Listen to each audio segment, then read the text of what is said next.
देखो स्टूडेंट्स, हमने question number 15 लिया हुआ है टीएस ग्रेवाल से, और ये है आपका रियलाइजेशन अकाउंट की जर्नल एंट्रीज है।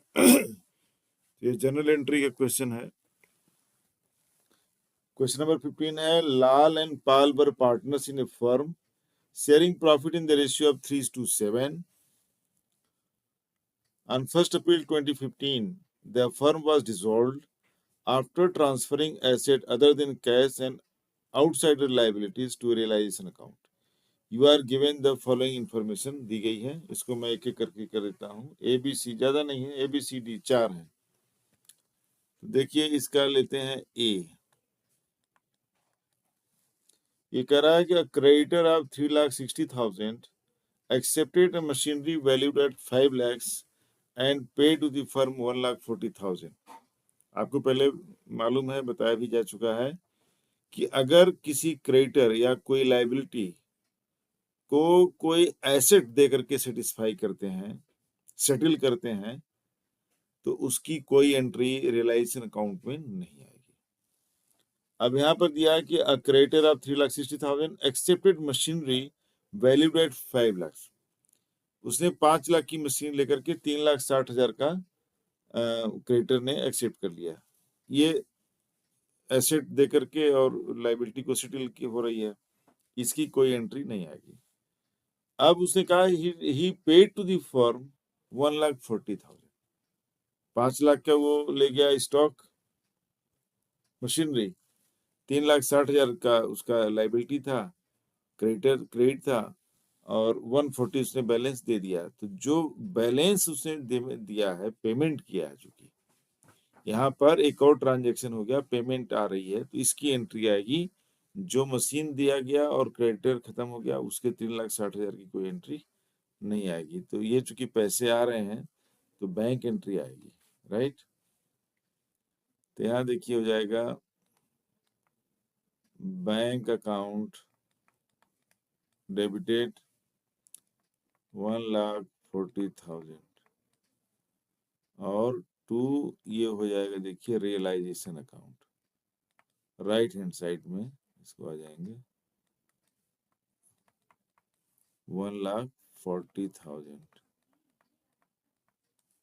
अब आते हैं देखिए बी पर।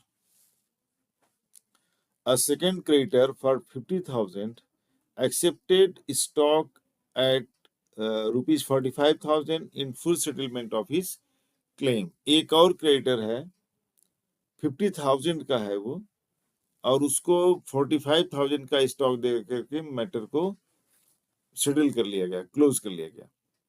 अब देखिए यहाँ पर कोई मनी का, कोई पैसे का लेन देन नहीं है, कैश का कोई ट्रांसफर नहीं हो रहा है, कोई पेमेंट नहीं हो रही है। उसको स्टॉक दिया गया और उसको क्रेडिटर का सेटल किया गया 50,000 क्रेडिट। इसमें नो एंट्री है। तो बी में क्या हो जाएगा, कोई एंट्री नहीं आएगी, क्योंकि सिर्फ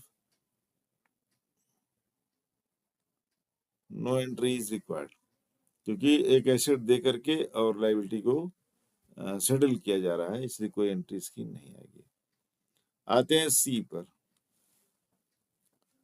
फर्म, अच्छा, अ थर्ड क्रेडिटर एक और है, amounting to 90,000 accepted 45,000 in cash and investment worth ₹43,000 in full settlement of his claim। एक क्रेडिटर है 90,000 का, अब उसको पेमेंट जा रही है कितनी, एक्सेप्टेड 45,000 इन कैश, 45,000 की उसको पेमेंट हो रही है। ये तो नॉर्मल एंट्री है। और उसके अलावा उसको इन्वेस्टमेंट दिया गया 43,000 का, ये एक एसेट हो गया।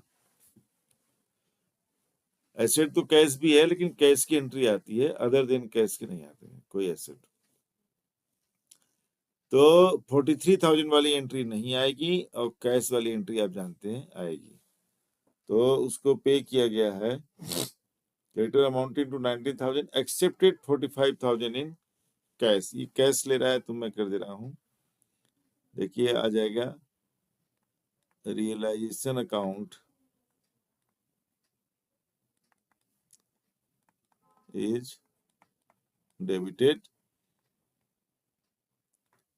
टू कैश का नाम ले रहा है इसलिए मैं कैश काउंट कर दे रहा हूं। ये है कितना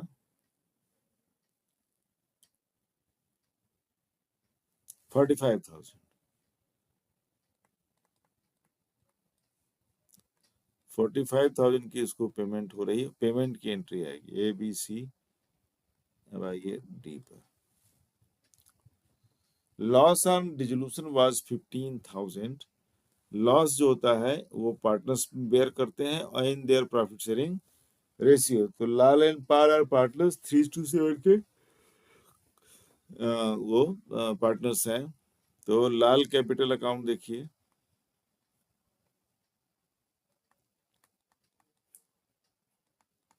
डेबिट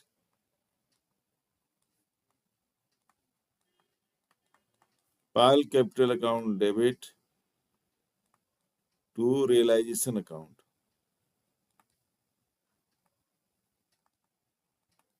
क्रेडिट कितने का लॉस हो रहा है 15,000 का। इनके रेशियोज हैं 3:7। तो 10 से डिवाइड करेंगे जाएगा 1500। 3:7 तो इसका कितना हो जाएगा, लाल का हो जाएगा 4500 और उसका हो जाएगा 10,000। 15 7 जा 10,500। ठीक है जी, 500 है, सॉरी 15,000 रुपये। ये आप नरेशन लंबा लिखना पड़ेगा, आप लोग समझ लीजिए, बहुत इजी होता है। चलो ये हो गया आपका क्वेश्चन नंबर 15। मिलते हैं नेक्स्ट क्वेश्चन में।